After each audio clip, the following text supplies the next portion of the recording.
We zijn blij dat we vandaag dit pand kunnen openen. En dan verklaar ik hierbij onze pop-up store voor Groningen. We hebben met man en macht eraan gewerkt om dat voor elkaar te krijgen. Wij willen alle ondernemers die meegeholpen hebben om dit allemaal voor elkaar te krijgen. Alle vrijwilligers die mee hebben geholpen om dit voor elkaar te krijgen. Heel hartelijk danken voor de inzet die getoond is in deze paar dagen om dit pand voor elkaar te krijgen.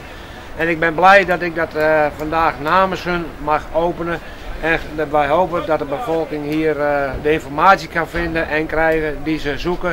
Nou, wij hebben hier een winkel geopend omdat wij willen dat mensen die hier in Dokkum wonen en Dokkum in de omgeving wonen en die naar de Sionsberg willen, dat die ook in de toekomst naar een goed ziekenhuis in de buurt kunnen blijven gaan. En het lijkt erop dat dat nu bedreigd is en wij vinden als DSW, als kleine DSW-zorgverzekeraar, vinden wij het belangrijk dat dat ook in de toekomst nog kan plaatsvinden. Kunnen jullie competeren tegen die grote logge organen die veel meer macht achter zich hebben staan?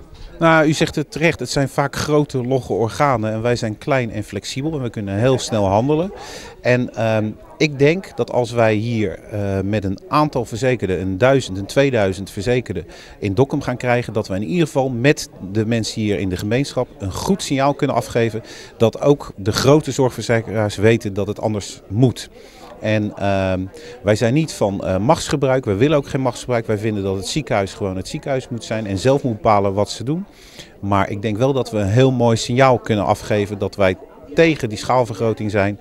En ook tegen de invloed van de steeds groter wordende zorgverzekeraars. En wij als DSW vinden dat we daar iets aan moeten doen. Dat is de reden waarom wij hier staan. Dat is de reden waarom wij het belangrijk vinden dat zorg in de buurt moet blijven. En dat is ook de reden waarom wij meedoen aan de pop-up store. Wij kunnen u niet garanderen dat wij het ziekenhuis open kunnen houden. Wat ik u wel kan garanderen is dat wij er alles aan zullen doen om ziekenhuiszorg te blijven inkopen als de medische staf straks met het plan komt om een deel van de ziekenhuis door te blijven gaan. Voor al onze verzekerden zullen wij die ziekenhuiszorg blijven inkopen en dat kan ik u hier nu in ieder geval garanderen. Daarmee zeg ik niet dat het ziekenhuis zoals het er nu is open kan blijven. We geven een klein signaal af. Iedereen roept altijd, de Friesland zegt van ja, wij zijn niet bang voor 1000 overstappers. 1000 overstappers is misschien niet zo erg, maar als het ziekenhuis met luciferdoosjes op kunnen bouwen, dan kunnen we met elke keer 1000 overstappers kunnen we het ziekenhuis ook in stand houden. Heel veel succes!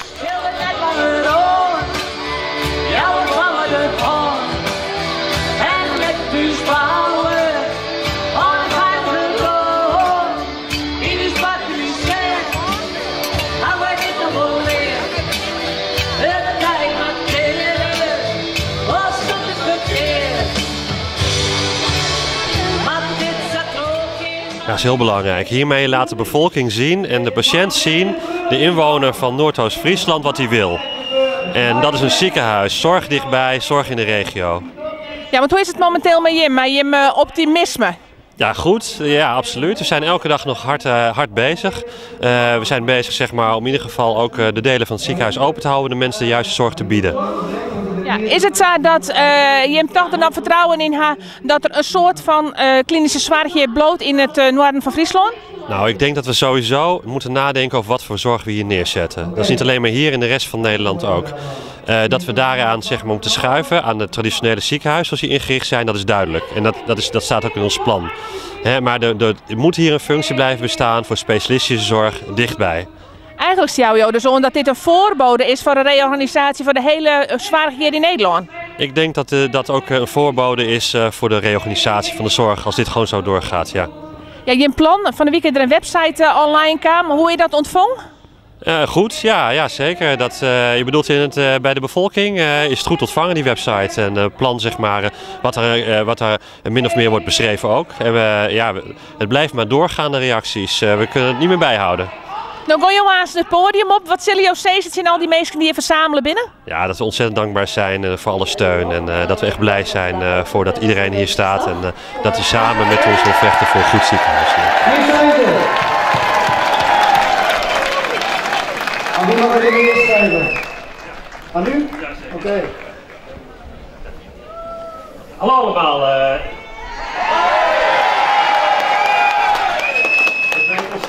het is een enorme opkomst vandaag. Het is ongelooflijk warm in het koude Dokkum, zo vlak voor kerst. Met eigenlijk een ziekenhuis die in de kou is gezet om zoveel mensen te zien hier. Ik vind het in eerste instantie wil ik echt iedereen bedanken. Alle patiënten, inwoners, actiegroep Red de Sionsberg. Dat ze zo erg achter ons staan en zo met ons meeleven. Het is een moeilijke tijd voor ons, maar aan de andere kant kijken we ook vooruit. Wij hebben duidelijk ook wel uitgesproken wat we graag willen als medische staf. Wij willen gewoon de basiszorg behouden hier. En daar zetten we ons maximaal voor in.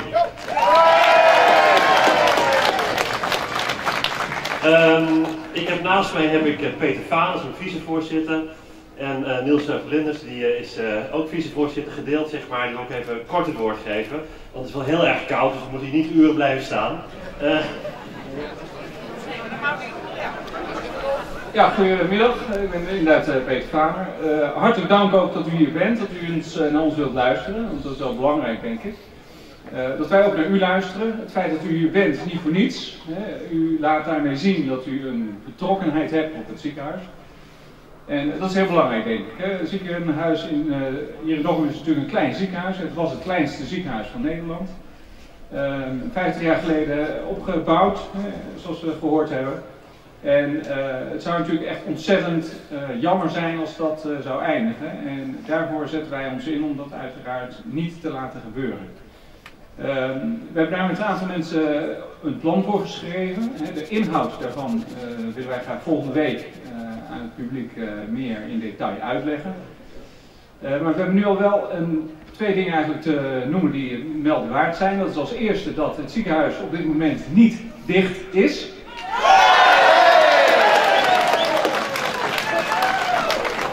Nou, dat is toch absoluut een heugelijk feit. Hè? Het is de rechter gelukt om het ziekenhuis wel dicht te krijgen, hè? Dat moeten we ook wel zeggen. Dat is ook niet voor niets natuurlijk, hè? 40 miljoen schuld is toch behoorlijk wat. Maar dat neemt niet weg dat we in samenwerking met de curatoren het afgelopen weekend, zowel de zaterdag als de zondag, in de duisternis met elkaar gesproken hebben om het ziekenhuis dus nu weer open te hebben. Dat betekent dat iedereen nu weer toegang heeft tot het ziekenhuis.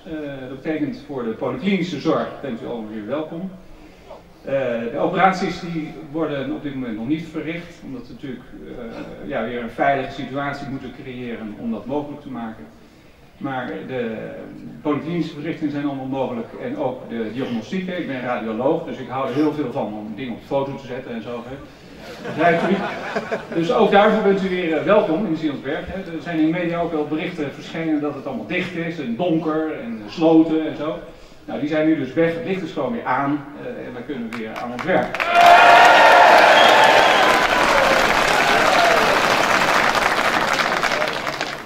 En naast al dat werk wat wij doen, moeten we ook natuurlijk op de achtergrond nog bezig zijn met ons doorstartplan. Dat betekent dat we met verschillende partijen aan het overleg zijn. Daar zijn we druk mee bezig.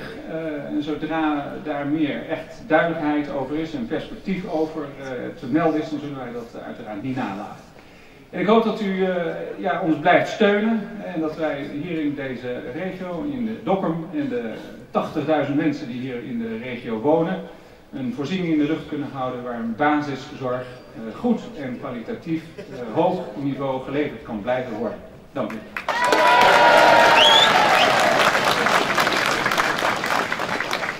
Nou, dan als derde, ik ben Niels Verlindert. Ik zal ook een woord aan jullie richten. Eigenlijk zijn we met z'n drieën al heel fanatiek aan het werken, al maandenlang, omdat wij dit aan zagen komen. We zitten in een enorme strijd natuurlijk, dat heeft u wel begrepen. Pers is er natuurlijk veel bij, dat is niet voor niks. Dat komt omdat er vele, als het ware, krachten aan het werk zijn. Dat betekent dat je een heel mooi plan kunt hebben en dat wij ervan overtuigd zijn dat we een hele mooie zorg kunnen neerzetten, maar dat je ook te maken hebt met andere krachten. Daarom vind ik het eigenlijk ook heel belangrijk dat zoiets als vandaag plaatsvindt, want het zal je verbazen. U weet, de heer Roemer is gekomen, ook de CDA-fractie is gekomen om te kijken, helemaal uit Den Haag.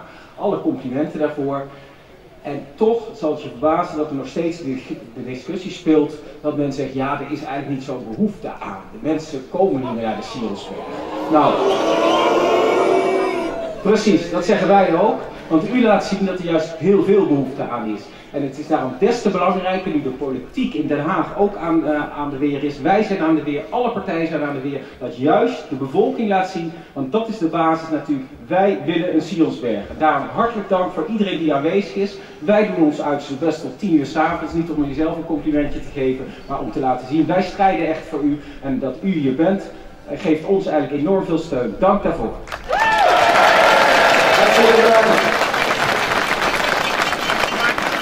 Een demonstratie in het deel van de Sionsberg. Hoe stel je het in oor? Ik denk dat het heel goed is dat er zo'n barren is, dat mensen bij elkaar komen. Want het is nog redelijk vers nijs vanzelf. Het is een week verlien. Wij wisten wel dat het met de Sionsberg op een oren wie zou doen zo. Dat er wat oors komen mast. Maar het is altijd toch een heel zwier, dreig moment. En bename vanzelf voor alle mensen die het werken in die zorg, is het een hele zwiere tijd. En het is heel goed dat mensen hier komen om hun gevoelens van verdriet, maar ook soms van verontwaardiging, om die ik te delen, maar ook om even te zien en hoe nou verder. De commissaris van de Koning zei vorige week, het is net onder politiek bijvoorbeeld om de zaken als een ziekenhuis financieel te ondersteunen. Hij had het dan over de provinciale politiek. Hoe zit het eigenlijk met de gemeentelijke politiek? Nou, de politiek kan een ziekenhuis net in stand houden. We hebben dat en wat we direct van vinden. En in deze tijden dan hier weer allerlei oren loeden van het hier nooit bij de oerriet wijrekken matten. Maar hier in het verleden hebben wij in dit land besloten dat het een object is van de markt. Maar altijd had de oerriet, en dat geldt op dit moment ook voor u als lokale oerriet, hebben wij een verantwoordelijkheid voor goede zorg dicht bij de burger. En in dat soort zaken binnen wij degelijk een partij. Ja, want dat er een grote verhoring in de zorg komt, is een feit. Dat is wel een feit. En wij nemen u zelf, wij binnen ik anticipeer krimpregio. Nou, wij moeten ook anticiperen op de problematiek in de zorg op dit moment. Nou, wij binnen dus met Dwaande, Elsenien is met Dwaande, binnen een protte partij die er ideeën over hebben. En wij matten om de tafel. En dan als het enigszins kan zonder allerlei vooringenomen stellingen. Maar ik heel goed zien van wat we nodig in deze regio. En dan moet er een structuur komen die wij in de tak komt, ik volhouden kan en werd de inwoners echt tevreden over binnen. Zoals je denk ik wel hebt t-shirt hebt opgemerkt, werk ik in de Sionsberg. Dus ik heb nou geen baan meer sinds vorige week. En hoe voelt dat? Ja, een beetje ongeloofwaardig nog. Ik wil nog niet echt helemaal doordringen, maar ja, als je dan papieren krijgt van vakbond werkzoekenden, dan denk je toch, dat ben ik dus. Kijk, eigenlijk wisten we wel dat het eraan zat te komen. Alleen het moment van vorige week, dat voelde ze een beetje als een overval.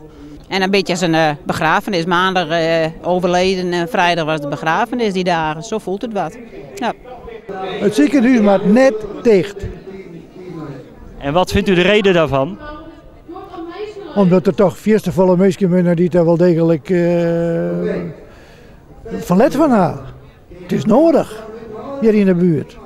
Ik vind het van Noordoost-Friesland een algemeen ziekenhuis, of misschien net een volledig ziekenhuis, maar toch is wel degelijk nodig hier in Friesland. Want met die mensen hier wij al hier naar Ljout of naar Drachten of naar Snis. En hier niet naar een Egarts, maar bijvoorbeeld, wij moeten straks naar Snis staan. Dus toch te gek van ons te hebben. Wat heeft u doen besluiten om deze kou te trotseren?